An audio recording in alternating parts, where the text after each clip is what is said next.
Este especialista avalia que faltou planejamento. Desde agora já deveriam ser estabelecidos programas, né, de longo prazo para tentar minimizar a ocorrência desses eventos novamente.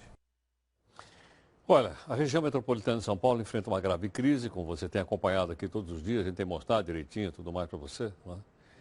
A queda no nível do sistema Cantareira e você viu aí também que o governo já tentou, lançou mão de desviar água de uma represa para outra, o bombeamento você acabou de ver aí agora na nossa reportagem.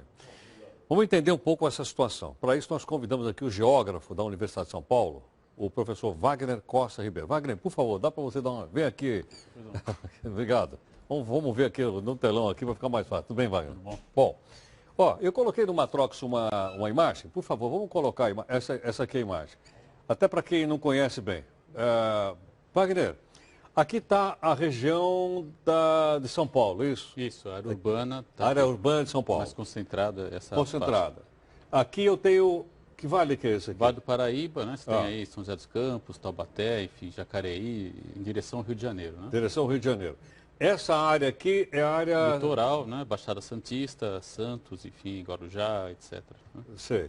Bom, se eu vou então em direção ao interior, o que eu vou encontrando por aqui? Nessa faixa já é Campinas, né? Você tem aí uma área também muito densamente ocupada, que demanda muita água também. Né? Toda essa área realmente é muito crítica ao abastecimento hídrico hoje já. Né? Só para ter uma ideia, então se eu considerar a população do Vale do Paraíba, região da Grande São Paulo e Campinas, quantas pessoas estão mais ou menos acumuladas nessa região aqui?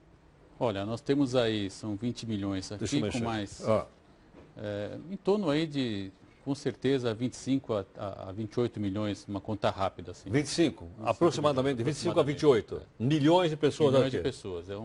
Agora, a principal questão, Heródoto, é que também está concentrado aí o principal parque industrial brasileiro. Aqui nessa região? Que é justamente o maior consumidor de água. Né? Então, você tem... Desculpa um pouquinho.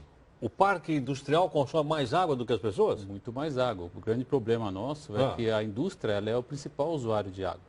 Então nós temos que fazer... Uma coisa que até ninguém fala muito. Ninguém fala muito. Ainda bem que você veio aqui explicar para a gente. Pois é, na nossa lei, a Lei das Águas, que é de 97, está muito claro que em momentos de crise como esse, nós temos que garantir o abastecimento humano, depois a dessedentação animal e aí os demais usos. Né? Nós sabemos onde está o industrial? Por exemplo, industrial. Então, se nós, por exemplo, aproveitássemos a Copa do Mundo, dessemos 15 dias de férias coletivas para as indústrias, talvez ganhássemos aí um período bom, né, de abastecimento hídrico, sem precisar algumas mágicas. Agora é impopular, o governador não vai querer fazer uma atitude dessa ordem, enfim. Ano de eleição, mas seria uma oportunidade boa. Vai ter a Copa, paramos 15 dias e com isso a gente consegue aumentar bastante, né, esse contingenciamento de água para um futuro um pouquinho maior, porque a crise realmente é muito grave. Bom, a gente tem indústria aqui no Vale do Paraíba. A gente tem indústria aqui na região da Grande São Paulo. Santista, a área de Campinas, tudo isso aqui é indústria. Sorocaba para cá também, né? Sorocaba para cá também tem. Baixada com Cubatão, enfim. Então nós estamos falando de um principal polo industrial que tem, sem dúvida, uma necessidade muito importante de água, que é um vetor dos mais importantes no caso da indústria. Agora, no longo prazo, a gente teria que pedir que essas indústrias passassem a reutilizar a água. Né? Reutilizar a água. Isso é algo que se faz já em alguns países. Nós não conseguimos ainda introduzir isso de uma forma de uma lei. Mas por quê? Porque é mais barato pegar água nova? É mais barato pegar água nova e jogar suja depois. Suja depois. Ainda é bem mais barato. Então, se nós passássemos a reutilizar essa água, talvez não tivéssemos essa crise que estamos assistindo hoje. Estou entendendo. Porque o usuário mesmo, ele, na conta total, ele é bem menor. Né? É claro que nós hoje, nesse momento de crise, devemos colaborar, economizar água, sem dúvida, né? Claro. Mas também é preciso pensar no médio prazo e atacar essa questão. Percentualmente, então, quanto consome a indústria e quanto consumimos nós? Olha, eu posso dizer que, no geral, a indústria, na agricultura 70%, né? Depois você tem a indústria com mais ou menos 20% e até 10% é o nosso, numa conta rápida assim, né? Então, realmente... Então, nós só consumimos 10%? A usuário, nós, a população... Para tomar banho, etc. 10% da água. Bem menos água que, por exemplo, o setor industrial. 30% para a indústria? Um pouco menos. Um pouco menos, 20%. E 70%? É agricultura. Mas aí, nessa área, nós não temos esse uso agrícola. Né? Então, no caso de São Paulo, a indústria tem realmente um papel... 2 empresas apenas consomem mais que todo o município de Mogi das Cruzes. Isso tem dados, 2 empresas? Fabricam o que essas empresas? Geralmente é setor químico, né? Que exige muita água.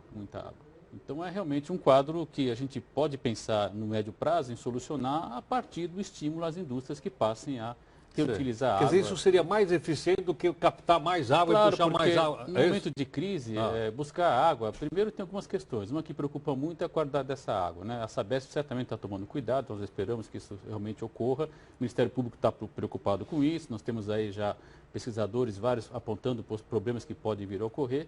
Esperamos que eles não vão puxar até a última gota, porque esse lodo que está lá é muito preocupante, então até um certo nível até que é razoável imaginar que pode puxar. Agora, o problema é o seguinte, é preciso tomar cuidado, né, que a gente não inviabilize as empresas que estão aqui, né, de Gianópolis, depois dessa aqui que está aqui mais próximo de Nazaré Paulista e que vai jogar aqui para o Cantareira. O que é inviabilizar a represa? Você seca. Então a imagem que eu tenho usado para os alunos é muito clara, é uma esponja seca, né? As imagens foram muito felizes, mostrou o solo todo ressecado.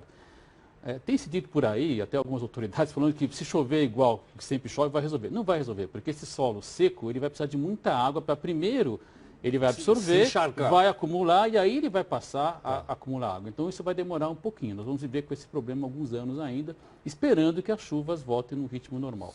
É bom lembrar que esse período de seca como esse, que nós estamos vivendo, não é uma coisa anômala, ele é um ciclo, né? Entendo. E talvez, chegamos no ponto máximo, agora talvez passe a voltar um ciclo chuvoso, mas ainda vamos viver aí alguns verões talvez não tão chuvosos. Tá ok.